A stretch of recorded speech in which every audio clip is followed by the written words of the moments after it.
Brought to you by Agilus Diagnostics. Health test की बात आती है तो मैं भरोसा करता हूँ India's largest diagnostics company Agilus diagnostics. खुद को टेस्ट करते रहो।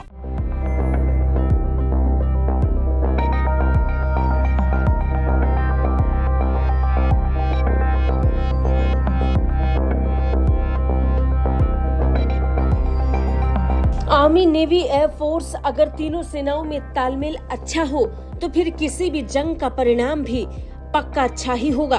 इसमें कोई संदेह नहीं कि जीत किसकी होगी।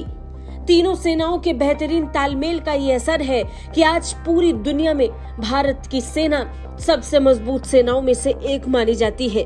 सेना में किस्से और साहस की कहानी संयोग और सहयोग के तालमेल से ही बनती है। अब एक बार फिर भारतीय सेना एक और संयोग के साथ नई कहानी को लिखने वाली है।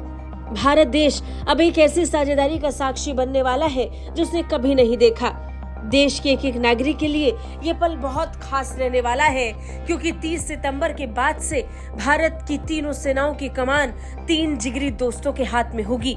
ऐसा पहली बार होने जा रहा है जब देश की तीनों सेनाओं की बागडोर 3 जिगरी दोस्तों के हाथ में जाने वाली है। बता दें, 30 सितंबर से एयर मार्शल अमरप्रीत सिंह बतौर वायुसेना प्रमुख पद संभालने वाले हैं। इसी के साथ भारतीय सेना के तीनों कमानों में तीनों पदों पर विराजमान प्रमुख 3 दोस्त होंगे। पहली बार ऐसा सहयोग देखने को मिलेगा कि भारतीय सेना, नौसेना और वायुसेना के चीफ्स आपस में एक दूसरे को पहले से जानते होंगे। बता दें, इन तीनों ने एक साथ पढ़ाई की है। अपनी पढ़ाई के वक्त से एक दूसरे को जानने वाले ये तीनों दोस्त अब एक साथ मिलकर देश के जरूरी फैसलों का हिस्सा बनने वाले हैं। भारतीय सेना की तीनों कमानों में ये संयोग देखने को मिला है। पहली बार होगा कि तीनों सेनाओं की कमान ऐसे सैन्य अधिकारियों के हाथ में होगी जो सहपाठी रहे हो। बता दें, नौसेना प्रमुख एडमिरल दिनेश त्रिपाठी ने जनरल उपेंद्र द्विवेदी के साथ पढ़ाई की है। दोनों ने मध्य प्रदेश के रीवा स्थित सैनिक स्कूल में शिक्षा को हासिल किया।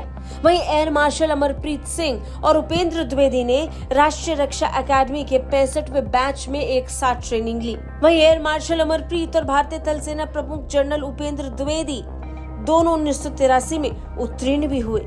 रिपोर्ट्स की माने तो रक्षा अकादमी के संबंधों के चलते दोनों काफी अच्छे दोस्त बन गए।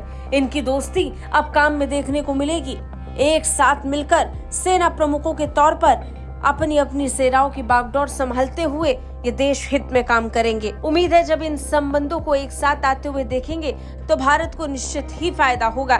बता दें, नौसेना प्रमुख दिनेश त्रिपाठी इसी साल 30 अप्रैल को नौसेना प्रमुख बने। वहीं जनरल उपेंद्र द्विवेदी ने 30 जून को थल सेना प्रमुख का पद संभाला था और अब 30 सितंबर को बतौर वायुसेना प्रमुख एपी सिंह एयरफोर्स की कमान संभालने वाले हैं। एपी सिंह को 5000 घंटे से ज्यादा की उड़ान का अनुभव है।